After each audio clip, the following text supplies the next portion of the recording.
والصلاة والسلام على أشرف الأنبياء والمرسلين سيدنا محمد وعلى آله وصحبه أجمعين.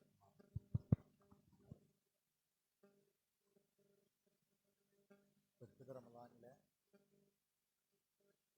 ഏറ്റവും ശ്രേഷ്ഠകരമായ ദിനങ്ങളിലൂടെയാണ് നമ്മൾ കടന്നു പോകുന്നത്. പരിശുദ്ധ റമളാനിൽ പിന്നിട്ട ദിനരാത്രങ്ങളിൽ നമ്മൾ ചെയ്തിട്ടുള്ള എല്ലാ അമലുകളും എല്ലാ ഇബാദത്തുകളും അല്ലാഹു നമ്മിൽ പ്രതീക്ഷിക്കുന്നതാണ്. എന്തെങ്കിലും പോരായ്മകളും കുറവുകളും ഉണ്ടെങ്കിൽ റഹ്മാനായ റബ്ബ് ഇതിൻ്റെ പ്രത്യേകമായ പകുതി കൊണ്ട് റഹ്മത്ത് കൊണ്ട് കാരുണ്യം കൊണ്ട് അതൊക്കെ പരിഹരിച്ച് പൂർണ്ണമായ പ്രതിഫലം കിട്ടുന്ന അമലുകളായി അല്ലാഹു നമ്മിൽ സ്വീകരിക്കുമാറാണ്. ഇനി ബാക്കിയുള്ള ദിനങ്ങളിൽ കൂടുതൽ ആവേശത്തോടെ അള്ളാഹുവിന് ഇഷ്ടപ്പെട്ട കർമ്മങ്ങൾ ധാരാളമായി ചെയ്യാൻ അള്ളാഹു നമ്മെ എല്ലാവരെയും സഹായിക്കുമാറാണ്. സൂറത്ത് യാസീനിലെ 14-ാമത്തെ ആയത്താണ് കഴിഞ്ഞ ക്ലാസ്സിൽ അതിൻ്റെ പാരായണ നിയമത്തോടുകൂടി നമ്മൾ കാണാതെ പഠിച്ചു. പലതവണ ആവർത്തിച്ചു ആ ആയത്ത് നമ്മൾ കേട്ടു. അതോടൊപ്പം പലതവണ ആവർത്തിച്ച് പാരായണം ചെയ്തു. നിയമങ്ങൾ മനസ്സിലാക്കി. പ്രധാനപ്പെട്ട 4 ഖിറാഅത്ത് തർത്തീലും തദ്ബീറും തഹ്ഖീഖും ഹസ്റും ആ ഖിറാഅത്തുകൾ നമ്മൾ കേട്ടു. ഇതും മനസ്സിലാക്കി. ഇനി ആ ആയത്തിന്റെ അർത്ഥത്തിലേക്കാണ് നമുക്ക് കടക്കാനുള്ളത്. ഭൂമിയിൽ ഒരു മനുഷ്യൻ ചെയ്യുന്ന ഏറ്റവും മുന്തിയ കർമ്മം, ഏറ്റവും ഹൈറായ പ്രവൃത്തി എന്ന് പറയുന്നത് അള്ളാഹുവിൻ്റെ കലാമായ പരിശുദ്ധ ഖുർആൻ പഠിക്കലാണ്. മനുഷ്യർക്ക് അള്ളാഹു നൽകിയ ഏറ്റവും വലിയ ഹൈർ എന്താണെന്ന് ചോദിച്ചാൽ അത് ഖുർആനാണ്. നമുക്ക് തന്ന ഏറ്റവും വലിയ നന്മ എന്താണ് എന്ന് നമ്മൾ ആരോഗ്യ സമ്പത്തോ മക്കളോ വീടോ മുതലോ കച്ചവടമൊന്നുമല്ല. നമുക്ക് ഏറ്റവും വലിയ ഹൈർ അള്ളാഹു തന്നത് എന്താണെന്ന് ചോദിച്ചാൽ അത് അള്ളാഹു അവൻ്റെ ഖുർആൻ തന്നു എന്നാണ് നമ്മൾ മറുപടി പറയേണ്ടത്. അങ്ങനെ പറയാൻ നമ്മളെ എന്നുള്ളത് വേറെ വിഷയം. എന്തൊക്കെ ഹൈർ തന്നിട്ടുണ്ട് പഠിച്ചോന്ന് ഒരാൾ ചോദിച്ചാൽ ആദ്യം എനിക്ക് എൻ്റെ റബ്ബ് ഖുർആൻ തന്നു എന്ന് പറയാൻ മാത്രമുള്ള അറിവും വിവരവും ഇൽമും അതിന് വേണ്ട ഈമാനും നമുക്കുണ്ടോ എന്നുള്ളത് പരിശോധിക്കുക. കാരണം ഹൈറുകളൊക്കെ നമ്മൾ ദുനിയാവുമായിട്ട് ബന്ധപ്പെട്ട മനസ്സിലാക്കിയിട്ടുണ്ട്. ഹൈർ എന്ന് പറഞ്ഞാൽ അതാണ് മനസ്സിലാക്കിയത്. എന്നാൽ അതൊന്നുമല്ല. ഇപ്പൊ പരിശുദ്ധ റമളാനിൽ പരിശുദ്ധ ഖുർആൻ അവതീർണമായ റമളാൻ മാസത്തിൽ അതുമായിട്ട് ബന്ധപ്പെടുക എന്ന് പറഞ്ഞത് അതിലും പ്രതിഫലമുള്ള മഹത്തായ കാര്യമാണ്. അള്ളാഹുവിൻ്റെ അപാരമായ അനുഗ്രഹം കൊണ്ട് പരിശുദ്ധ റമളാനിലെ 2-ാമത്തെ ഖുർആൻ പഠന സദസ്സിൽ ഒരുപക്ഷെ അള്ളാഹു ഉദാഹരിക്കാൻ സൂറത്ത് യാസീൻ. ഒരു നാടിൻ്റെ കഥ പറയുമ്പോൾ ഒരുപാട് കാര്യങ്ങൾ പറയാനുണ്ടാവും. ആ നാടിൻ്റെ പേര്, ആ നാടിന് പേരെങ്ങനെ വന്നു, ആ ഗ്രാമത്തിൽ ആദ്യം താമസിച്ചത് ആരാണ്, ആ നാട്ടിൽ ആദ്യം വന്നത് ആരാണ്, ആ നാട്ടുകാരുടെ വരുമാന മാർഗം എന്താണ്, ജോലി എന്താണ്, അവരുടെ സ്വഭാവം എന്താണ്, അങ്ങനെ തുടങ്ങിയിട്ട് ഒരുപാട് കാര്യങ്ങൾ ഒരു നാടുമായി ബന്ധപ്പെട്ട് പറയാനുണ്ട്. ഇവിടെ അല്ലാഹു ഒരു ചെറിയ കാര്യം മാത്രമേ പറയുന്നത്. അതാണ് ഇത് അർസൽനാ ഇലൈഹിം മുസ്നൈൻ ഫകذبوهما فعززنا بثالث فقالوا إنا إليكم مرسلون. അതാണ് ആ നാടിന്റെ അല്ലാഹു ഒരു നാടിനെ ഉദാഹരിക്കുന്നു. ആ നാട്ടിലെ ഏത് സംഭവമാണ് അള്ളാഹു എടുത്തു പറയുന്നത്? അവിടേക്ക് അള്ളാഹു പ്രവാചകന്മാരെ നിയോഗിച്ച സന്ദർഭമാണ്. അതാണ് ഈദ് അർസൽന. ഖുർആൻ നോക്കുക. ഈദ് എന്ന് പറഞ്ഞാൽ സന്ദർഭം എന്നാണ്. ഈദ് എന്ന് പറഞ്ഞാൽ സന്ദർഭം. അർസല എന്ന് പറഞ്ഞാൽ അയച്ചു എന്നാണ്. അർസൽ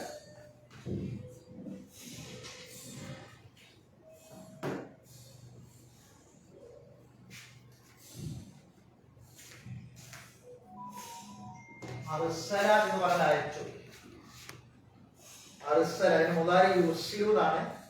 ഇർസാൽ അയക്കൽ. അർസല യുർസിലു ഇർസാൽ എന്നാണ് പറയുന്നത്. അപ്പൊ അർസല എന്ന് പറഞ്ഞാൽ അയച്ചു. അർസൽ നാ എന്ന് പറഞ്ഞാൽ നാം എന്നാണ്. നാം അള്ളാഹ് പറയണം. അപ്പൊ അർസല അയച്ചു. അർസൽന എന്ന് പറഞ്ഞാൽ നാം അയച്ചു. അപ്പൊ ഇത് അർസൽന എന്ന് പറഞ്ഞാലോ നാം അയച്ച സന്ദർഭം. നാം അയച്ച സന്ദർഭം ഇത് അർസൽന. ഇലൈഹിം അവരിലേക്ക്. അർസല ഇല എന്ന പദം അതൊരു പ്രയോഗമാണ്. അർസല ഇല ഒരു സമൂഹത്തിലേക്ക് അയച്ചു. അർസല ഇല. ഇല പ്ലസ് ഹും. ഹും എന്ന അവർ. അപ്പൊ ഇത് രണ്ടും കൂടി ചേർക്കുമ്പോഴാണ് ഇലൈഹിം എന്നാകും. ഇല പ്ലസ് ഹും അതാണ് ഇലൈഹിം. ഹും എന്ന അവർ. ഹും എന്ന് പറഞ്ഞാൽ അവർ എന്നാണ്. അപ്പൊ ഇല വരുന്നത് കൊണ്ട് ഹും എന്ന് പറയില്ല, ഹിം എന്നാണ് പറയുന്നത്. അത് ഗ്രാമറാണ്. ഇല എന്ന വാക്ക് മുന്നിൽ വരുമ്പോൾ ഹും ഹിം എന്നാവും. അതാണ് ഇലൈഹിം എന്നായത്. അവരിലേക്ക്. ഇല എന്ന് പറഞ്ഞാൽ ലേക്ക് എന്നാണ്. ടു. ഹിം എന്ന് പറഞ്ഞാൽ അവർ. അവ ഇലൈഹിം എന്ന് പറഞ്ഞാൽ അവരിലേക്ക്. ഇത് അർസൽന ഇലൈഹിം അവരിലേക്ക് നാം അയച്ച സന്ദർഭം. അവരിലേക്ക് നാം അയച്ച സന്ദർഭം ഏതാണ്? ഇത് അർസൽന ഇലൈഹിം എന്ന് പറഞ്ഞാൽ നമ്മളെ യാസീൻ ഇനി എപ്പോ ഓതുകയാണെങ്കിലും യാസീൻ ആര് ഓതിനും കേൾക്കുകയാണെങ്കിലും അതിന്റെ അർത്ഥം നമ്മുടെ മനസ്സിൽ ഉണ്ടാവണം. അതിന് നമ്മൾ ഓരോ വാക്കുകൾ തന്നെ പഠിക്കണം. അപ്പൊ ആരെയാണ് അയച്ചത്? ഇസ്നൈൻ വാഹിദുൻ ഒരാൾ. വാഹിദ് നമുക്ക് അറിയാവുന്നതാണ്. ഇസ്നാൻ വാഹിദ്. ഇസ്നാൻ രണ്ട്. ഒന്ന് രണ്ട്. സലാസ മൂന്ന്. പിന്നെ അർബാശിത്ത അംശം അങ്ങനെ പോകും. അപ്പൊ ഈ ഇസ്നാനി എന്ന് പറഞ്ഞതിന്റെ മറ്റൊരു രൂപമാണ് ഇസ്നൈൻ. ഇസ്നാനി എന്ന് പറഞ്ഞാൽ രണ്ടുപേര്. ഇസ്നൈനി എന്ന് പറഞ്ഞാലും രണ്ടുപേര്. ഇസ്നാനി രണ്ടുപേര്. ഇസ്നൈനി എന്ന് പറഞ്ഞാലും അതല്ല. അതിന്റെ വേറെ രൂപമാണ് ഇസ്നൈനി. ഇസ്നാനിയാണ് ഇസ്നൈനി. വാഹിദുൻ, ഇസ്നാനി, സലാസത്തുൻ, അർബഅത്തുൻ, ഖംസത്തുൻ, സിത്തത്തുൻ, സബഅത്തുൻ, സമാനിയത്തുൻ, തിസ്അത്തുൻ, തിസ്അത്തുൻ, അശറത്തുൻ. എല്ലാവരും പറയാം. 10 വരെ അറബിയിൽ എണ്ണം അറിയല്ലോ. എണ്ണ പഠിക്കണം ഉണ്ടെങ്കിൽ. അപ്പൊ വാഹിദിന്റെ വാഹിദ് തന്നെ ഇസ്നാനി രണ്ട്. ആ ഇസ്നാനി എന്നതിന്റെ മറ്റു രൂപമാണെന്ത്? ഇസ്നൈനി. ഇസ്നൈനി എന്ന് പറയുന്നത് ഇസ്നാനി. അപ്പം ഇത് അർസൽന ഇലൈഹിം അവരിലേക്ക് നാം അയച്ച സന്ദർഭം ഓർക്കുക. ഇസ്നൈനി എത്ര ആള്? രണ്ടുപേരെ അയച്ച സന്ദർഭം. അവരിലേക്ക് നാം രണ്ടുപേരെ അയച്ച സന്ദർഭം ഓർക്കണം. അപ്പൊ ഈ അയച്ചത് ആരെയാണ്? സാധാരണക്കാരല്ല. ഈ അർസല എന്ന് പറയുമ്പോ ഇനി ഈ ആയത്തിന്റെ അവസാനത്തിൽ വരുന്നുണ്ട് അവരാരാണ്? അർസല എന്ന് പറഞ്ഞാൽ അയച്ചു എന്നാണ്. റിസാല എന്ന് പറഞ്ഞ മെസ്സേജ്. അർസല ആണ് അയക്കുക. പിന്നെ ആ അയക്കുന്ന വ്യക്തിക്ക് റസൂൽ എന്ന് പറയും, അല്ലെങ്കിൽ മുർസൽ എന്ന് പറയും. ഈ അർസല എന്ന വാക്കിൽ നിന്നാണ് എന്തുണ്ടായത്? മുർസൽ ഉണ്ടായത്. അപ്പൊ ഈ രണ്ടുപേരെ അയച്ചു. സാധാരണക്കാരെല്ലാം അർത്ഥം. ചില പ്രത്യേകതകൾ അവർക്കുണ്ട്. അപ്പൊ ഈ രണ്ടുപേരെ അയച്ചപ്പോ അപ്പോൾ കദ്ദബ എന്ന് പറഞ്ഞ കളവാക്കി. കദ്ദബ കളവാക്കി.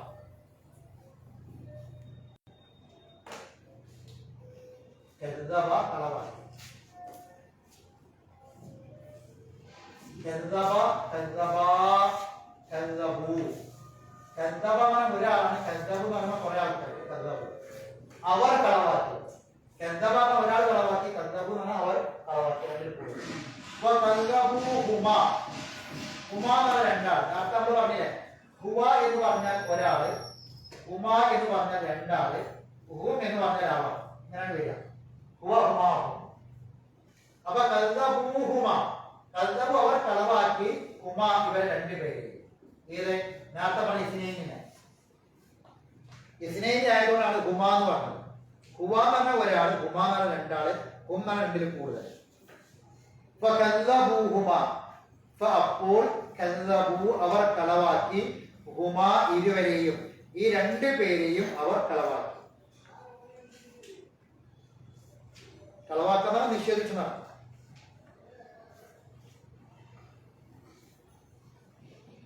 അപ്പൊ എങ്ങനെ അർത്ഥം പറയാ എന്ന് പറഞ്ഞോളി.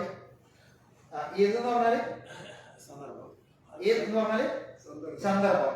അർസൽന നാം അയച്ചു. അപ്പൊ ഇത് അർസൽന നാം അയച്ച സന്ദർഭം.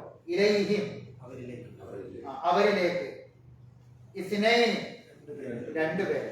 അപ്പോ ഇത് അർസൽന ഇലൈഹിം ഇസ്നൈൻ അവരിലേക്ക് നാം രണ്ടുപേരെ അയച്ച സന്ദർഭം ഓർക്കുക. അവരിലേക്ക് എന്ന് പറഞ്ഞാൽ ആരിലേക്കാണ്? അസ്ഹാബുൽ ഖറിയത്തിലേക്കാണ്. മേലെ അസ്ഹാബുൽ ഖറിയത്തിൽ ഗ്രാമക്കാരെ പറ്റില്ല പറഞ്ഞത്. ആ ഗ്രാമക്കാരിലേക്ക് രണ്ടുപേരെ നിയോഗിച്ച സന്ദർഭം ഓർക്കണം. അപ്പൊ എന്താ ഉണ്ടായത്? അപ്പോൾ കല്ലബൂ അവര് കളവാക്കി. ഹുമ ഇരുവരെയും കളവാക്കി. അപ്പോൾ കളവാക്കിയപ്പോ ശക്തിപ്പെടുത്തിന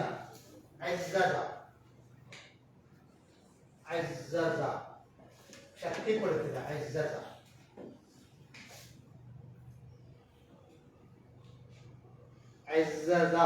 ശക്തിപ്പെടുത്തുക. അപ്പോൾ നാം ശക്തിപ്പെടുത്തി.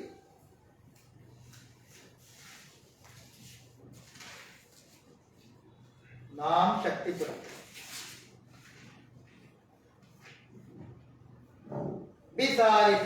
നമ്മൾ പറയുമ്പോ ബി ആണ് പറയുക. ഇതുപോലെ അർസല ഇല എന്ന് പറഞ്ഞ പോലെ. അർസല വന്നപ്പോ ഇല പറഞ്ഞില്ലേ? അർസല ഇലയും പറഞ്ഞില്ല. അതേപോലെ പറയുമ്പോ ബി ആ പറയുക. ശക്തിപ്പെടുത്തി. ബി എന്ന് പറഞ്ഞാൽ കൊണ്ടുന്നാണ്. അപ്പൊ ഒരു വസ്തു കൊണ്ടാണ് എന്ത് ചെയ്യുക? ശക്തിപ്പെടുത്തുക. അതാണ് ബി. അപ്പൊ ശക്തിപ്പെടുത്തിയ വസ്തു സാലിസാണ്. സാലിസ് മൂന്നാമെന്നാണ്. സാലിസ് മൂന്നാമൻ. സാലിസ്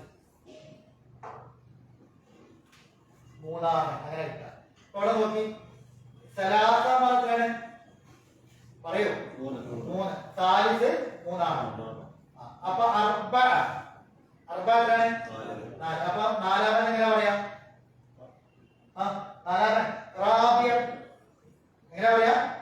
റാബി. 5 എന്താ പറയാ? ഹംസ. ഹംസ. അപ്പൊ അഞ്ചാമൻ എങ്ങനെ പറയാ? പറഞ്ഞു ഹാമിസ്. ഹാമിസ് എന്താ പറയാ? അഞ്ചാമൻ. മനസ്സിലായോ പറഞ്ഞത്? അപ്പൊ ഇതേപോലെ സലാസ 3, സാലിസ് 3. നാം ശക്തിപ്പെടുത്തി ഒരു മൂന്നാമനെ കൊണ്ട്. ഇപ്പൊ 2 ആൾക്കാരെ അയച്ചപ്പോ അവരെ കളവാക്കിയപ്പോ ഒരാളെയും കൂടി കൊടുത്തു. നാം ശക്തിപ്പെടുത്തി സാലിസ് മൂന്നാമൻ. ഒരു മൂന്നാമനെ കൊണ്ട് നാം ശക്തിപ്പെടുത്തി. അപ്പൊ 2 ആൾക്ക് ശക്തി കൊടുക്കാൻ വേണ്ടി ഒരാളെ കൂടി അയച്ചു. ഫഖാലു എന്നിട്ട് അവര് പറഞ്ഞു. എന്നിട്ട് അപ്പോൾ അല്ലെങ്കിൽ എന്നിട്ട് എന്നൊക്കെ ഫ എന്ന വാക്കിന് അർത്ഥം. ഖാലു ഖാല പറഞ്ഞു. ഖാലു അവര് പറഞ്ഞു. ഫഖാലു എന്നിട്ട് അവർ പറഞ്ഞു. എന്താ പറഞ്ഞത്? ഇന്നാ തീർച്ചയായും ഞങ്ങൾ. ഇന്ന തീർച്ചയായും. ഇന്നാന്ന് പറഞ്ഞാൽ തീർച്ചയായും ഞങ്ങൾ. ഇലൈക്കും നിങ്ങളിലേക്കുള്ള. നിങ്ങൾ. അവരെന്നാണ്. നിങ്ങൾ എന്നാണ്. ഇലൈക്കും എന്ന് പറഞ്ഞാൽ അവരിലേക്ക്. ഇലയിക്കും എന്ന് പറഞ്ഞാൽ നിങ്ങളിലേക്ക്. അതാണ് ഇലയിക്കും. പക്ഷേ ഇലയിക്കും എന്ന് പറഞ്ഞാൽ അവരിലേക്ക്. ഇലയിക്കും എന്ന് പറഞ്ഞാൽ നിങ്ങളിലേക്ക്. അവർക്കും എന്ന് പറഞ്ഞാൽ നിങ്ങൾ. അവർ നിങ്ങൾ. അതാണ് വ്യത്യാസം. അപ്പോ എന്നിട്ട് അവര് പറഞ്ഞു. ഇന്നാ തീർച്ചയായും ഞങ്ങൾ ഇലയിക്കും നിങ്ങളിലേക്കുള്ള മുർസലൂൻ ദൈവദൂതന്മാരാണ്. മുർസൽ. മുർസലുൻ എന്നതിന്റെ ബഹുവചനമാണ്. ജംആണ് മുർസലൂൻ. മുർസൽ ദൈവദൂതൻ. മുർസലൂൻ ദൈവദൂതന്മാർ. മുർസൽ, മുർസലു.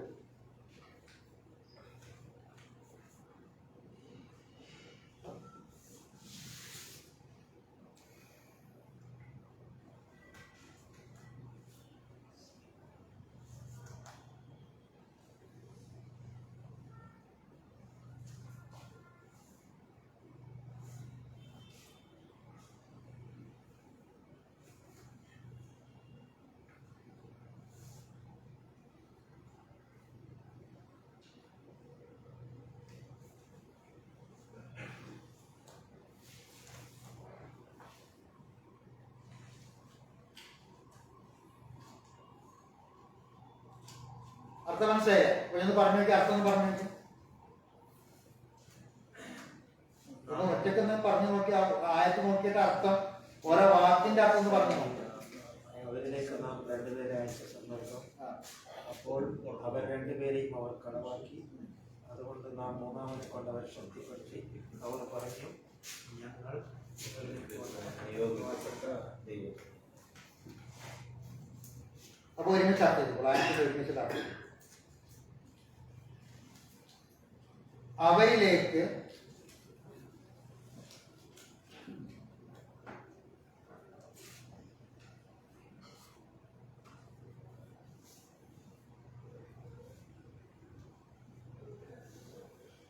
രണ്ടുപേരെ നാം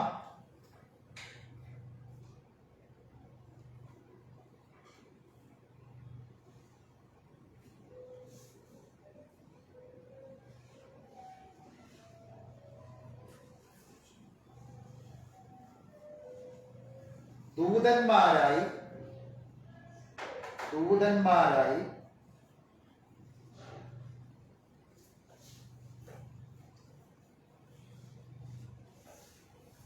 അയച്ച സന്ദർഭം.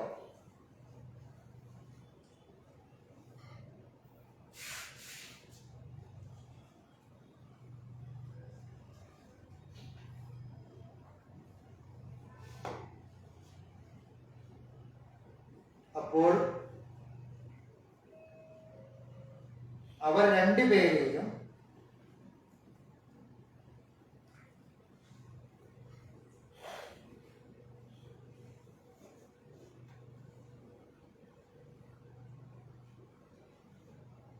അവർ നിഷേധിച്ചു.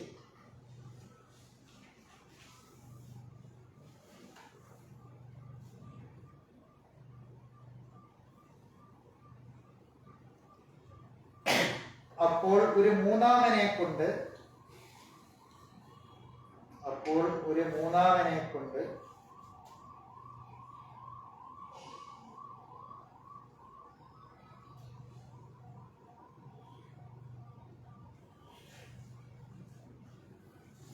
നാം അവർക്ക് ശക്തി നൽകി.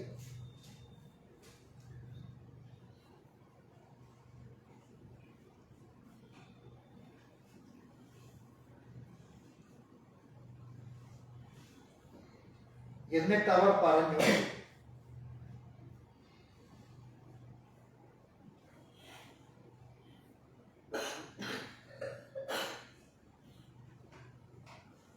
തീർച്ചയായും ഞങ്ങൾ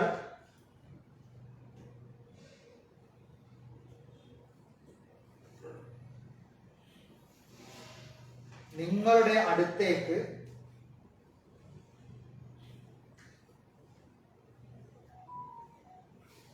നിയോഗിക്കപ്പെട്ട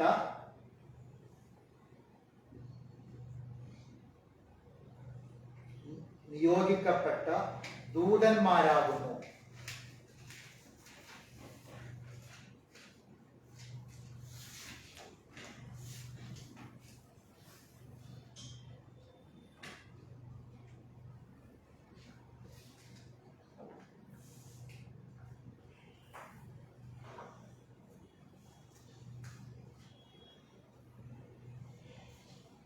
അപ്പൊ ഈ കറിയത്ത് നമ്മൾ കഴിഞ്ഞ ക്ലാസ്സിൽ പറഞ്ഞു, ഈ കറിയത്ത് അൻതാക്കിയ എന്ന ഗ്രാമമായിരുന്നു എന്നാണ് പറയപ്പെടുന്നത്. കൃത്യമായ ഹദീസുകളിലൊന്നും വന്നിട്ടില്ല, പക്ഷെ ചരിത്രകാരന്മാർ പറയുന്നത് അൻതാക്കിയ എന്ന പ്രദേശമായിരുന്നു.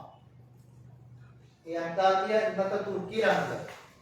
ഇന്നത്തെ തുർക്കിയിലാണ് അന്താക്കിയ എന്ന് പറയുന്ന പട്ടണമുള്ളത്. അവിടേക്കാണ് നിയോഗിച്ചത്. അപ്പൊ ഈ പ്രവാചകന്മാരെ നിയോഗിക്കാൻ കാരണം അവിടെ വക്കാന ബിഹ മലിക്കുൻ, അവിടെ ഒരു രാജാവ് ഉണ്ടായിരുന്നു. യുക്കാൽ അയാളുടെ പേര് അൻതഹീസ് ഇബ്നു അൻതഹീസ് എന്നാണ് ആ രാജാവിന്റെ പേര്.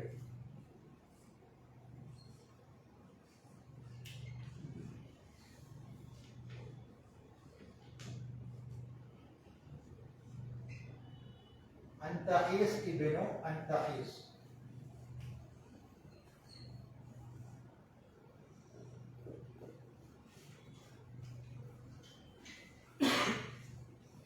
അൻതഹീസ് ഇബ്നു അൻതഹീസ് എന്ന ഒരു രാജാവായിരുന്നു അവിടെ ഉണ്ടായിരുന്നത്. അയാൾ വകാന യഅ്ബുദുൽ അസ്നാം, വിഗ്രഹങ്ങളെ ആരാധിക്കുകയും വിഗ്രഹാരാധനയിലേക്ക് ജനങ്ങളെ ക്ഷണിക്കുകയും ചെയ്തു. അപ്പോഴാണ് ആദ്യം 2 പ്രവാചകന്മാരെ പറഞ്ഞയച്ചു. അവരുടെ പ്രവാചകന്മാരെ പേര്, ഒരാളെ പേര് സാദിർ എന്നാണ്, മറ്റാളെ പേര് സദൂഖ് എന്നാണ്.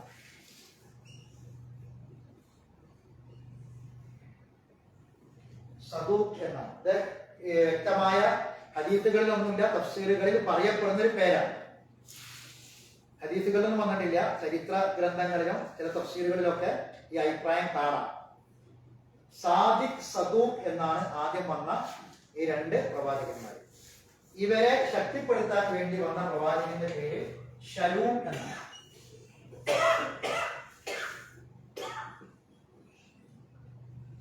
ശലൂം. ഇങ്ങനെ 3 പേരുകൾ പറയപ്പെടുന്നു. അതാണ്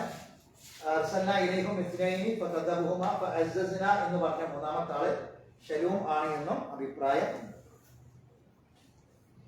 അതൊക്കെ അഭിപ്രായങ്ങളായിട്ട് മനസ്സിലാക്കിയാൽ മതി. ഖുർആനിൽ എന്ത് പറഞ്ഞിട്ടില്ല? ഈ പ്രവാചകന്മാരൊന്നും പട്ടണത്തിന്റെ പേരൊന്നും പറഞ്ഞില്ല. കാരണം അതൊന്നും പ്രസക്തമല്ല. മറിച്ച് എന്താണ്, ചില പ്രവാചകന്മാരെ പേര് പറയൽ പ്രസക്തമായിരിക്കും. അവിടെ പ്രവാചകന്മാരെ പേര് പറഞ്ഞിട്ടുണ്ട്. ചില പ്രവാചകന്മാരുടെ ചില നാടിന്റെ, ചില ഗ്രാമത്തിന്റെ പേര് പറയൽ ആവശ്യമാണ്.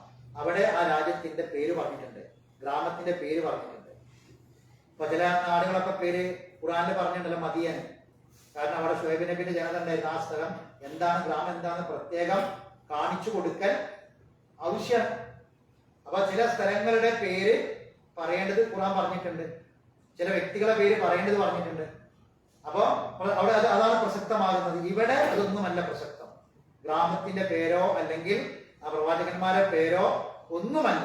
മറിച്ച് ആ പ്രവാചകന്മാരോട് നാട്ടുകാര് കാണിച്ച പ്രവൃത്തി എന്തായിരുന്നു, ആ പ്രവാചകന്മാർ എന്തിലേക്കാണ് ജനങ്ങളെ ക്ഷണിച്ചത്, ആ നാട്ടുകാര് അവരെ എന്ത് ചെയ്തു. 3ാമനല്ലോ, ഈ 4ാമതൊരാൾ കൂടി വരുന്നുണ്ട്.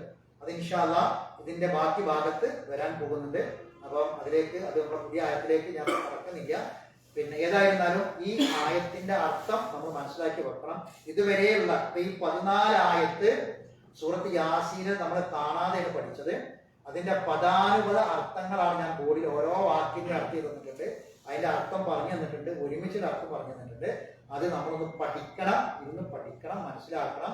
എന്നിട്ട് യാസീൻ ഓടുന്ന സമയത്ത് ആയത്ത് കേൾക്കുമ്പോൾ നമ്മുടെ മനസ്സിലേക്ക് അതിന്റെ ആശയം കടന്നു വരണം. എങ്കിൽ മാത്രമേ ഖുർആനിനോട് നീതി പുലർത്തുന്നവരായി മാറാൻ നമുക്ക് സാധിക്കുകയുള്ളൂ എന്നുകൂടി നമ്മൾ മനസ്സിലാക്കാം. ഇനി മറ്റൊരു കാര്യം നിങ്ങളെ അറിയിക്കാനുണ്ട്. അതെന്താണെന്ന് ചോദിച്ചാൽ, മറ്റൊരു കാര്യവും ഒരു ചെറിയ പ്രാർത്ഥനയും കൂടി പഠിപ്പിക്കാനാണ് ഇനി ബാക്കിയുള്ള സമയം ഉപയോഗിക്കുന്നത്. നമ്മളെ കുറച്ച് മാസങ്ങൾക്ക് മുമ്പ് നടന്നൊരു ക്ലാസ്സിൽ റമദാനിൽ ഒരു ഉംറയെ പറ്റി നമ്മൾ പറഞ്ഞിരുന്നു. അപ്പം അതിൽ സ്വാഭാവികമായും നമ്മളൊരു കാര്യം പറയുമ്പോൾ എല്ലാവർക്കും എല്ലാ സമയവും സന്ദർഭമൊന്നും പറ്റിക്കോണമെന്നില്ല. അപ്പൊ ഏതായിരുന്നാലും അതിലേക്ക് ഇപ്പം നമ്മളൊരു 11 ആള് അതിലേക്ക് ഇൻഷാ അല്ലാഹ് നമ്മൾ പുറപ്പെടുകയാണ് നമ്മുടെ ക്ലാസ്സിൽ നിന്ന്. അപ്പൊ അടുത്ത 20-ാം തീയതി പുലർച്ചെയാണ് പുറപ്പെടുന്നത്. 19-ന് രാത്രി, 20-ാം തീയതി പുലർച്ചെ ചെന്നൈയിൽ നിന്ന് പുറപ്പെടും. അപ്പം ഈ ക്ലാസ്സിൽ പറയാനുള്ള കാര്യം, നമ്മുടെ എല്ലാ പഠിതാക്കളും ഈ ക്ലാസ്സിൽ പങ്കെടുക്കുന്നവരാണ്. അപ്പൊ അതുകൊണ്ടാണ് ഇവിടെ നമ്മൾ പറയുന്നത്, എല്ലാവരും പ്രാർത്ഥിക്കണം. യാത്ര എളുപ്പമാകാൻ വേണ്ടി പ്രാർത്ഥിക്കണം, ബുദ്ധിമുട്ടുകൾ ഇല്ലാതിരിക്കാൻ വേണ്ടി പ്രാർത്ഥിക്കണം. അതേപോലെ തന്നെ നമ്മൾ ഉദ്ദേശിക്കുന്നത് പോലെയുള്ള ഒരു ഉംറ തന്നെ നിർവഹിക്കാൻ വേണ്ടി പ്രാർത്ഥിക്കുക. നമ്മൾ ഈ ഉംറക്ക് പേര് കൊടുത്ത് ഇത്ര ആൾക്കാർ 11 ആളെ ഉറപ്പ് വരുത്തിയപ്പോൾ അതിൽ ഇസ്മായിലിൻ്റെയും ഭാര്യയും അതുപോലെ തന്നെ അബ്ദുൾ റസാഖ് സാഹിബും അദ്ദേഹത്തിൻ്റെ ഭാര്യ, അദ്ദേഹത്തിന് 2 മക്കള്, പിന്നെ നമ്മളെ ഷാജിർക്ക, പിന്നെ നസീർ സാഹിബും ഭാര്യയും, പിന്നെ ഞാനും, അങ്ങനെ 11 പേരാണ് ഇൻഷാ അല്ലാഹ് നമ്മുടെ യാത്രയിലുള്ളത്. അപ്പം ഞങ്ങൾ ഇത് ഉറപ്പിച്ചതിന് ശേഷം ഒരു ഗ്രൂപ്പ് ഉണ്ടാക്കിയിരുന്നു. ഈ 11 പേരുടെ ഒരു ഗ്രൂപ്പ്. ആ ഗ്രൂപ്പിൽ നിർബന്ധമായും പഠിക്കേണ്ട ഓരോ ദിവസവും 2 ദിവസം 3 ദിവസം കൂടുമ്പോൾ ഒരു ചെറിയ ചെറിയ ദർസുകൾ ഉണ്ടായിരുന്നു. അപ്പോൾ അതിൽ നിർബന്ധമായും പഠിക്കേണ്ട ആയത്തുകൾ, ഉംറയുമായി ബന്ധപ്പെട്ട് നിർബന്ധമായി പഠിക്കേണ്ട ആയത്തുകൾ, നിർബന്ധമായി പഠിക്കേണ്ട പ്രാർത്ഥനകൾ, അതൊക്കെ പഠിപ്പിച്ചു. അതെല്ലാവരും പഠിച്ചു. കാണാതെ അവർ അതിൻ്റെ അർത്ഥസഹിതം കാണാതെ അത് പഠിച്ച് അത് ചൊല്ലിത്തന്നു. അങ്ങനെ നമ്മൾ പഠിച്ചിട്ടാണ് ഈ ഒരു ഗ്രൂപ്പ് പോണത്, 11 ആൾ പോണത്. 13 ദിവസം ക്ലാസ്സുകൾ നടന്നു. ഇനിയും ആ ക്ലാസ്സുകൾ 2 ക്ലാസ്സുകൾ കൂടി ബാക്കിയുണ്ട്. അപ്പം അതൊക്കെ പഠിച്ച് മനസ്സിലാക്കി അങ്ങനെയാണ് നമ്മൾ പോകുന്നത്. ഒരു ധാരണയോട് കൂടി ഖുർആൻ തദബ്ബുർ ചെയ്തുകൊണ്ടുള്ള ഒരു ഉംറയാണ് ഉദ്ദേശിക്കുന്നത്. അപ്പം എല്ലാവർക്കും, നിങ്ങൾക്ക് എല്ലാവർക്കും വേണ്ടി ഞങ്ങളൊക്കെ പ്രാർത്ഥിക്കും. ഞങ്ങൾക്ക് വേണ്ടി നിങ്ങളും പ്രാർത്ഥിക്കണം എന്ന സന്ദർഭത്തിൽ ഓർമ്മപ്പെടുത്തുകയാണ്. അതോടൊപ്പം നമ്മുടെ നസീർ സാഹിബും അദ്ദേഹത്തിന്റെ ഭാര്യയും കൂടെ വരുന്നുണ്ട്. നസീർ സാഹിബിന്റെ പിതാവ് 2 ദിവസമായിട്ട് ആശുപത്രിയിൽ അഡ്മിറ്റാണ്. അപ്പം അദ്ദേഹത്തിന്റെ യാത്രയിൽ വരെ അദ്ദേഹത്തിന് ചെറിയൊരു ഇതിലാണ് ഉള്ളത്, ഒരു ആശങ്കയിലാണ് ഉള്ളത്. അപ്പം ഇടയ്ക്ക് ബോധം വരികയും പിന്നീട് 96 വയസ്സോടുള്ള അദ്ദേഹത്തിന്റെ പിതാവിനെ എല്ലാവർക്കും അറിയാം. അപ്പോൾ അങ്ങനത്തെ ഒരു അവസ്ഥയിലാണ് ഉള്ളത്. അപ്പോൾ യാത്രക്ക് ബുദ്ധിമുട്ടും തടസ്സങ്ങളൊന്നും ഇല്ലാതിരിക്കാൻ വേണ്ടി പ്രത്യേകം ദുആ ചെയ്യുക. അതോടൊപ്പം അദ്ദേഹത്തിന്റെ പിതാവിന് വേണ്ടി ഈ ഖുർആൻ പഠിതാക്കളായ നിങ്ങളോട് ദുആ ചെയ്യണമെന്ന് പ്രത്യേകം ആവശ്യപ്പെട്ടിട്ടുണ്ട്. ഇവിടെ ഈ സദസ്സിൽ തന്നെ ഇരുന്ന് ദുആ ചെയ്യണമെന്ന് പ്രത്യേകം ഓർമ്മപ്പെടുത്തിയിട്ടുണ്ട്. കാരണം മലക്കുകളുടെ കൂടി ആമീൻ കിട്ടുന്ന സദസ്സാണ്. അല്ലാഹു സുബ്ഹാനഹു വ തആല അദ്ദേഹത്തിന് ദീർഘായുസ്സും ആഫിയത്തും പ്രദാനം ചെയ്യട്ടെ. ബുദ്ധിമുട്ടും പ്രയാസങ്ങളൊക്കെ അല്ലാഹു നീക്കി കൊടുക്കട്ടെ. ശാരീരികവും മാനസികവുമായ എല്ലാ നിലക്കുമുള്ള ശക്തിയും സിദ്ധത്തും ആഫിയത്തും അല്ലാഹു പ്രദാനം ചെയ്യുമാറാവട്ടെ. അല്ലാഹു സുബ്ഹാനഹു വ തആല എന്താണോ ഹൈറെങ്കിൽ ആ ഹൈറിലേക്ക് അല്ലാഹു നമ്മളെ എല്ലാവരെയും പഠിപ്പിക്കുമാറാവട്ടെ. എല്ലാവിധ ഷർറുകളിൽ നിന്നും അല്ലാഹു നമ്മളെ എല്ലാവരെയും കാത്തുരക്ഷിക്കുമാറാവട്ടെ. ഇനി ഞാൻ പറയുന്നത് ചെറിയൊരു പ്രാർത്ഥന. ഇത് ഇവർക്ക് വേണ്ടി മാത്രമല്ല, ഉംറക്ക് പോകുന്നവർക്ക് വേണ്ടി മാത്രമല്ല, മറിച്ച് നമ്മളെല്ലാവരും യാത്രക്ക് വേണ്ടി നമ്മൾ പുറപ്പെടുമ്പോൾ നമ്മളെല്ലാവരും യാത്ര ചെയ്യുന്ന ആൾക്കാരാണ്. നമ്മൾ ചെറിയ ചെറിയ യാത്ര നമ്മുടെ വീട്ടിൽ നിന്ന് വാഹനത്തിൽ ഇറങ്ങുമ്പോൾ ഒരു യാത്ര തന്നെയാണ്. ഇനി അതൊരു യാത്ര നമ്മൾ പറയില്ല. അങ്ങാടിക്ക് ഒരു സ്കൂട്ടറിൽ പോകുന്ന യാത്ര നമ്മൾ പറയില്ല. അങ്ങനെ കാറിട്ട് നിന്ന് ഒരു ഷോപ്പിലേക്ക് പോകുന്ന യാത്ര എന്ന് പറയില്ല. പിന്നെ യാത്ര എന്ന് പറയുന്നത് നമ്മൾ ഒന്നുകിൽ ഫ്ലൈറ്റ് കയറി നാട്ടിൽ പോകുന്നു, അല്ലെങ്കിൽ ട്രെയിനിന് പോകുന്നു. അപ്പോൾ അതൊക്കെ യാത്രയിൽ നമ്മൾ പറയും. എന്തായാലും ചെറുതാവട്ടെ വലുതാവട്ടെ ഏത് യാത്രയും ഇത് നമുക്കറിയാം വളരെ ആശങ്കകൾ നിറഞ്ഞിട്ടുള്ള യാത്രകളാണ്. പലപ്പോഴും ഒരുപാട് അപകട ദൃശ്യങ്ങളൊക്കെ പലപ്പോഴും നമ്മൾ കാണാറുണ്ട്. നമ്മൾ പലപ്പോഴും പടച്ചോനെ എന്ന് പറയാറുണ്ട്. ഇപ്പോൾ നമ്മളൊക്കെ ഒരു വണ്ടിയിൽ യാത്ര പോകുമ്പോൾ പടച്ചോനെ നമ്മളെ അവസ്ഥ, പ്രത്യേകിച്ച് കുട്ടികളും മക്കളൊക്കെ ആയിട്ട് പോകുമ്പോണ്ടാകുന്ന പലരും കുടുംബമായിട്ട് 6 ആൾ 7 ആളൊക്കെ വാഹനത്തിൽ പോയിട്ട് പലരും പല അപകടങ്ങളും പറ്റി പലരും അങ്ങനെ മരണപ്പെട്ടു പല വാർത്തകളൊക്കെ നമ്മൾ കേൾക്കാറുണ്ട്. നമുക്ക് അള്ളാഹിന്റെ തൗഫീഖ് കൊണ്ട് ഇതുവരെ നമുക്ക് അങ്ങനത്തെ വലിയ അപകടങ്ങൾ നമ്മൾ പെട്ടിട്ടില്ല. അതിന്റെ കാവലുണ്ട്. ഇനി മരിക്കുന്നത് വരെ ആ ഒരു അവസ്ഥ നമുക്ക് ഉണ്ടാവണം. അപ്പൊ ഏത് യാത്രയിലും നമ്മൾ യാത്ര ചെയ്യുമ്പോൾ പ്രാർത്ഥിക്കേണ്ട, സാധാരണ നമ്മൾ പ്രാർത്ഥിക്കുന്ന പ്രാർത്ഥനകൾക്ക് പുറമെയുള്ള ഒരു പ്രാർത്ഥന അള്ളാഹുവിനോട് കാവലിനെ ചൊല്ലും. നമ്മൾ ബിസ്മില്ലാ ബിസ്മില്ലാ ബിസ്മില്ലാ അല്ലാഹു അക്ബർ അല്ലാഹു അക്ബർ അല്ലാഹു അക്ബർ നമ്മൾ പറയും സാധാരണ. പിന്നെ അൽഹംദുലില്ലാ അൽഹംദുലില്ലാ അൽഹംദുലില്ലാ 3 തവണ നമ്മൾ വാക്കിൽ കലം പറയും. അതിനുശേഷം സുബ്ഹാനല്ലദീ സഖറ ലനാ ഹദാ വമാ കുന്നാ ലഹു മുഖ്രിനീൻ ആ പ്രാർത്ഥനയും പ്രാർത്ഥിക്കും. അതോടൊപ്പം പ്രാർത്ഥിക്കേണ്ട ഒരു പ്രാർത്ഥന കാവലിനെ ചോദിക്കാറുള്ളത്. അത് ചില അപകടങ്ങൾ, ചില ദുരന്തങ്ങൾ, ചില അത്യാഹിതങ്ങൾ, ഇതിനൊക്കെ കാവല് കിട്ടണം. നമുക്ക് അള്ളാഹിന്റെ കാവല് കിട്ടണം. ആ കാവല് കിട്ടാൻ നമ്മൾ പ്രത്യേകം ദുആ ചെയ്യണം. അപ്പൊ അതിനുള്ളൊരു പ്രാർത്ഥന ഞാൻ ഇവിടെ എഴുതാം. അതെല്ലാവരും എഴുതിയെടുക്കുക. അല്ലാഹുമ്മ ഇന്നി അഊദു ബിക മിനൽ ഹൗലി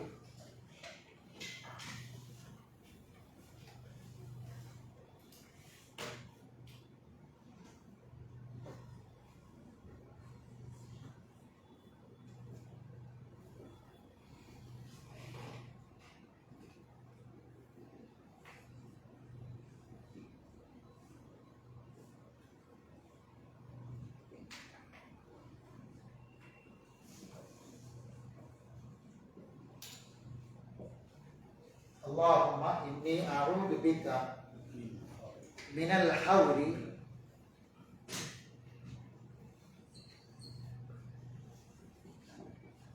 بعد القول. വേറൊരു ഹദീസിൽ ഇതിന് പകരം കൗൾ എന്നും കിട്ടാം. 2 ഇമാം മുസ്ലിമിന്റെ ഹദീസിലെ കൗർ എന്നാണ്, ഇമാം തുർമുദിന്റെ ഹദീസിലെ കൗർ എന്നാണ്. കൗർ എന്താ പറയാ? മിനൽ ഹൗരി ബഅദൽ കൗർ വദഅവത്തിൽ മദ്ലൂം.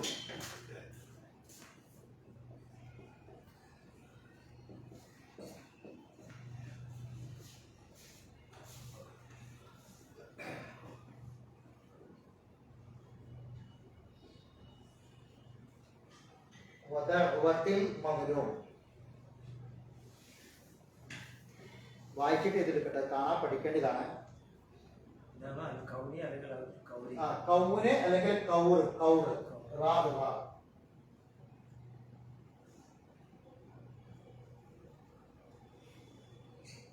കൗർ വദഅവത്തിൽ മദ്ലൂം.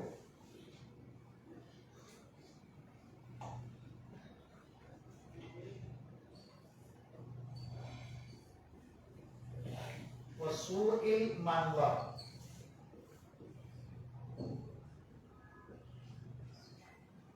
വസൂഇൽ മൻളർ. മൻളർ മൻളർ. വസൂഇൽ മൻളർ.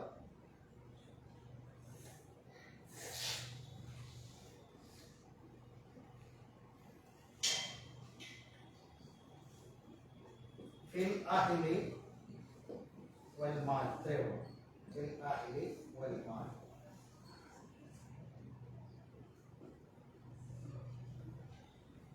ഫിൽ അഹ്ലി വൽ മാൽ.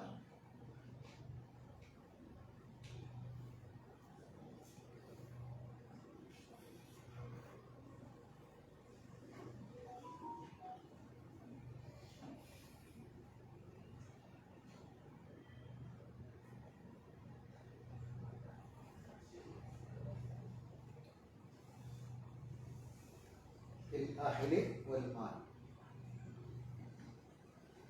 ഇത് പറയട്ടെ, ഞാൻ ഒന്ന് വായിച്ചാൽ ഒന്ന് വായിക്കും പോകട്ടെ. അല്ലാഹുമ്മ, അല്ലാഹ് പറഞ്ഞു, അല്ലാഹുമ്മ ഇന്നി അഊദു ബിക മിനൽ ഹൗരി ബഅദൽ ഖൗർ. അല്ലാഹുമ്മ ഇന്നി അഊദു ബിക മിനൽ ഹൗരി ബഅദൽ ഖൗർ വദഅവത്തിൽ മദ്ലൂം വസൂഇൽ മൻളർ ഫിൽ അഹ്ലി വൽ മാൽ. ഫിൽ അഹ്ലി വൽ മാൽ. അതായത് ശ്രദ്ധിക്കുക. അല്ലാഹുമ്മ ഇന്നി അഊദു ബിക, അല്ലാഹു നിന്നോട് ഞാൻ കാവൽ ചോദിക്കുന്നു. മിനൽ ഹൗരി ബഅദൽ ഖൗർ. ഇവിടെ ഹൗറി എന്ന് പറഞ്ഞാൽ പിന്നെ വിശ്വാസമാണ്. വിശ്വാസത്തിൽ നിന്ന് മിനൽ ഹൗരി, ഹൗറിൽ നിന്ന് കാവൽ ചോദിക്കുക. കൗനാണ് വിശ്വാസം. ഹൗർ എന്ന് പറഞ്ഞാൽ വിശ്വാസത്തിൽ നിന്ന് വ്യതിചലിച്ചു പോകും. അപ്പൊ വിശ്വാസത്തിന് ശേഷം അവിശ്വാസത്തിൽ നിന്ന് കാവൽ ചോദിക്കും. ഒരു വിശ്വാസിയായി പുറപ്പെട്ടിട്ട് എങ്ങനെ തിരിച്ചു വരിക? ഒരു അവിശ്വാസിയായി തിരിച്ചു വരിക. അതുണ്ടാവരുത്. കൗർ എന്ന് പറയുമ്പോ പിന്നെ ഇതിൽ കൂടുതൽ ഉണ്ടായിട്ട് അത് കുറവിലേക്ക് എത്തുക. നമുക്ക് ഉള്ളതിനേക്കാൾ യാത്രക്ക് സെഷൻ കുറയാം. അതാണ് ആദ്യകാലത്തൊക്കെ, നബിയുടെ കാലത്തൊക്കെ യാത്ര എന്നാൽ ഭൂരിപക്ഷത്തിനായിരുന്നു ബിസിനസ് ആവശ്യമാക്കുന്ന യാത്രകൾ. അന്നത്തെ കാലത്ത് യാത്രകളൊക്കെ എന്താണ്? കച്ചവട യാത്രകൾ. അപ്പൊ ആ യാത്ര പോകുന്നത് എന്തിനാണ്? അതിൽ ലാഭം കിട്ടാനാണ്. പക്ഷെ നഷ്ടത്തോടെ മടങ്ങ അത് ഉണ്ടാവരുത്. മനസ്സിലായി? അതൊക്കെ വളരെ അർത്ഥങ്ങളുള്ള പ്രാർത്ഥന ഇതൊക്കെ ഉൾപ്പെടും. ശരി. അപ്പൊ അല്ലാഹുമ്മ ഇന്നി അഊദു ബിക മിനൽ ഹൗരി ബഅദൽ ഖൗർ എന്ന് പറയട്ടെ. അല്ലാഹുമ്മ ഇന്നി അഊദു ബിക മിനൽ ഹൗരി ബഅദൽ ഖൗർ വദഅവത്തിൽ മദ്ലൂം. ആക്രമിക്കപ്പെട്ടവന്റെ പ്രാർത്ഥന. ആക്രമിക്കപ്പെട്ടവന്റെ പ്രാർത്ഥന. അതായത് ഇപ്പൊ നമ്മളെ ഒരു യാത്ര പോകുമ്പോൾ നമ്മളാൽ ഒരാൾക്ക് അക്രമം സംഭവിച്ചു, അപകടം പറ്റി, അല്ലെങ്കിൽ എന്തെങ്കിലും നമ്മളാൽ ഒരാൾ ആക്രമിക്കപ്പെട്ടു. അപ്പൊ ആക്രമിക്കപ്പെട്ടവന്റെ പ്രാർത്ഥനയുടെ പ്രശ്നം എന്താ? മറല്ല. ആക്രമിക്കപ്പെട്ടവന്റെ പ്രാർത്ഥനയ്ക്കിടയിൽ എന്തുണ്ടാവില്ല? മറല്ല, നേരെ പോകും. അപ്പൊ നമുക്കെതിരായിരിക്കും ആ പ്രാർത്ഥന. അപ്പൊ ആക്രമിക്കപ്പെട്ടവന്റെ പ്രാർത്ഥനയിൽ നിന്നും കാവലിനെ ചോദിക്കുന്നു. 3 വസൂഇൽ മൻളർ. മൻളർ എന്ന് പറഞ്ഞ കാഴ്ച, സൂതന മോശപ്പെട്ട കാഴ്ച. എന്തിന്? ഫിൽ അഹ്ലി വൽ മാൽ. വീട്ടുകാരിലും സമ്പത്തിലും. യാത്ര കഴിഞ്ഞ് വരുമ്പോ വീട്ടുകാരിലും സമ്പത്തിലും ഒരു മോശപ്പെട്ട കാഴ്ച ഉണ്ടാവരുത് പഠിച്ചവനെ. ഒരു സന്തോഷമുള്ള കാഴ്ച ആയിരിക്കാം. നമ്മൾ യാത്ര കഴിഞ്ഞ് തിരിച്ചു വരുമ്പോൾ നമ്മളെ വീടും മുതലൊക്കെ ഏൽപ്പിച്ചൊരു യാത്ര പോയതാണ്. തിരിച്ചു വരുമ്പോൾ ആ വീട്ടുകാരിലും അതുപോലെ തന്നെ സമ്പത്തിലും ഒരു മോശപ്പെട്ട കാഴ്ച ഉണ്ടാവരുത് പഠിച്ചവൻ. അതിൽ നിന്ന് നിന്നോട് ഞാൻ കാവലിനെ ചോദിക്കും. അപ്പൊ ഒരുമിച്ച് ചർച്ച ചെയ്തിച്ചു. അള്ളാഹുവേ,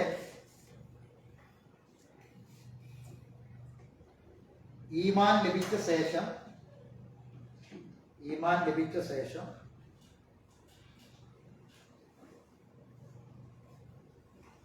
അവിശ്വാസത്തിലേക്കും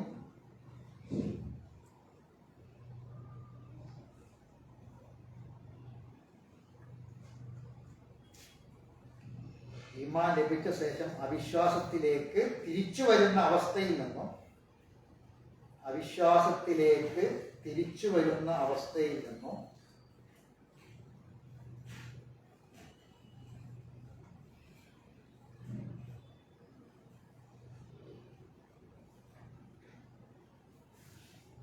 അക്രമിക്കപ്പെട്ടവന്റെ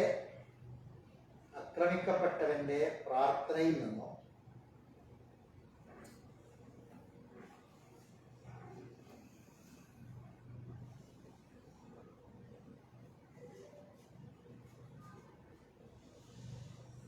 വീട്ടുകാരിലും ധനത്തിലും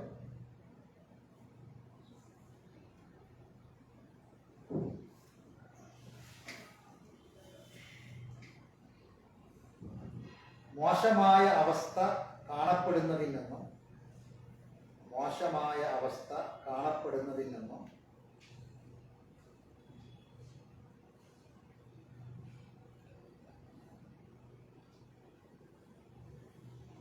നിന്നോട് ഞാൻ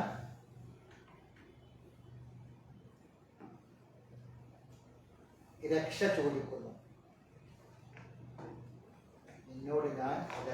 ചോദിക്കുന്നു.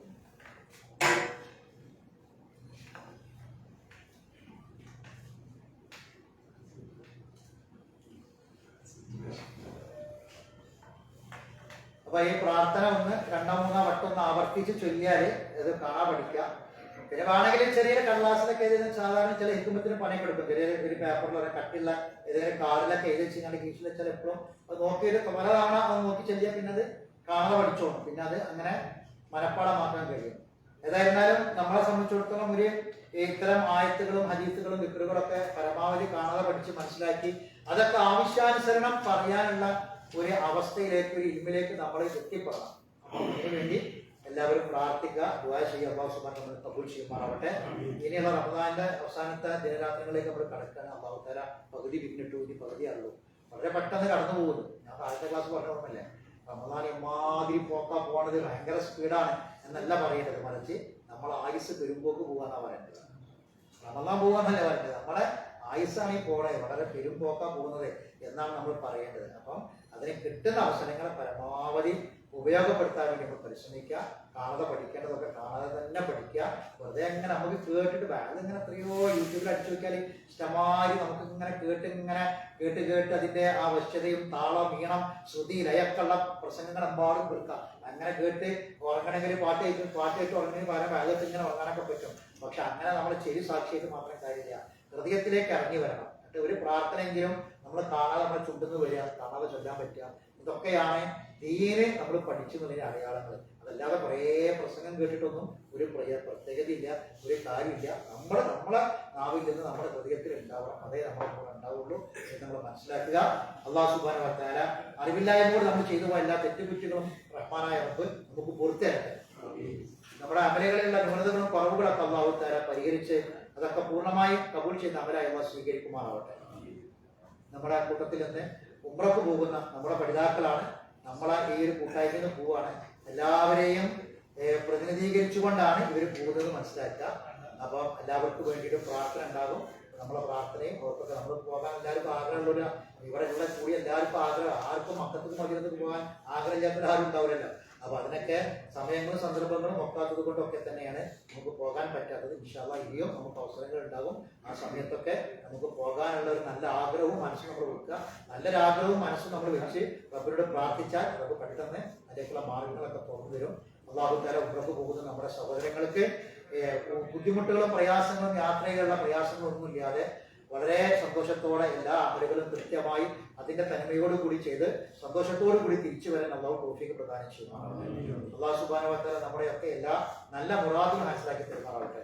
ഇവിടെ ഇസ്മായിൽ സാഹിബിനും മുസാഖ് സാഹിബിനും എന്തെങ്കിലും പ്രത്യേകിച്ച് അവരുടെ ഇങ്ങനെ പറയാണെങ്കിൽ അവർക്ക് നിങ്ങൾക്ക് പറയാം, ഇല്ലെങ്കിൽ എല്ലാവർക്കും വേണ്ടിയും ഞാൻ കാര്യങ്ങൾ പറയാം. എന്തെങ്കിലുമൊക്കെ വ്യക്തിപരമായ കാര്യങ്ങൾ എന്തെങ്കിലുമൊക്കെ പിന്നെ അകൽച്ചയോ എന്തെങ്കിലുമൊക്കെ വിഷയങ്ങളുണ്ടെങ്കിൽ ഒക്കെ ഒന്ന് പുറത്തു കൊടുക്കുക. ബാക്കിയുള്ള കാര്യങ്ങളൊക്കെ പിന്നെ എന്തെങ്കിലുമൊക്കെ വർത്തമാനത്തിലോ പെരുമാറ്റത്തിലൊക്കെ എന്തെങ്കിലും വിഷമിക്കുന്ന എന്തെങ്കിലുമൊക്കെ വന്നിട്ടുണ്ടെങ്കിൽ നമ്മൾ എല്ലാവരുടെ വന്നിട്ട് അതൊക്കെ നിങ്ങൾ മാപ്പാക്കുക. കാരണം ഒരു അങ്ങനത്തെ ഒരു കർമ്മത്തിനാണ് പോകുന്നത്. റമദാനിലെ ഉംറന്റെ പ്രത്യേകത നബിന്റെ കൂടെ ഹജ്ജ് ചെയ്ത കൂടിയാണ്. നബിന്റെ കൂടെ ഹജ്ജ് ചെയ്തതിന്റെ കൂടിയാണ് റമദാനിലെ ഉംറക്കുള്ളത്. അപ്പൊ ശരിക്കും ഒരു ഹജ്ജിൻ്റെതായ ഒരു യാത്ര തന്നെയാണ് പോകുന്നത്. അത് റസൂലിന്റെ കൂടെ ഹജ്ജ് ചെയ്ത പ്രതിഫലം കിട്ടുന്ന ഒരു യാത്രക്കാണ് പോകുന്നത്. കബൂൽ ചെയ്യട്ടെ. ആ കബൂലിയത്തിന് വേണ്ടി നിങ്ങൾ പ്രാർത്ഥിക്കുക. ഇൻഷാ അല്ലാഹ് ഇതുപോലെ എല്ലാ നന്മകളിലും സഹകരിക്കാനുള്ള മനസ്സുള്ള നമുക്കൊക്കെ പ്രദാനം ചെയ്യുമാറാവട്ടെ. റബ്ബനാ തഖബ്ബൽ മിന്നാ സിയാമനാ ربنا تقبل منا صلاتنا وصيامنا وقيامنا وركوعنا وسجودنا ودعاءنا وتلاوتنا وصدقاتنا وزكاتنا وتمم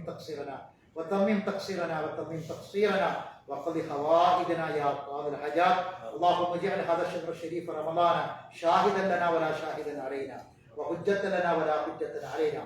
اللهم انك عفو تحب العفو فاعف عنا. اللهم انك عفو كريم تحب العفو فاعف عنا. ربنا آتنا في الدنيا حسنه وفي الاخره حسنه وقنا عذاب النار.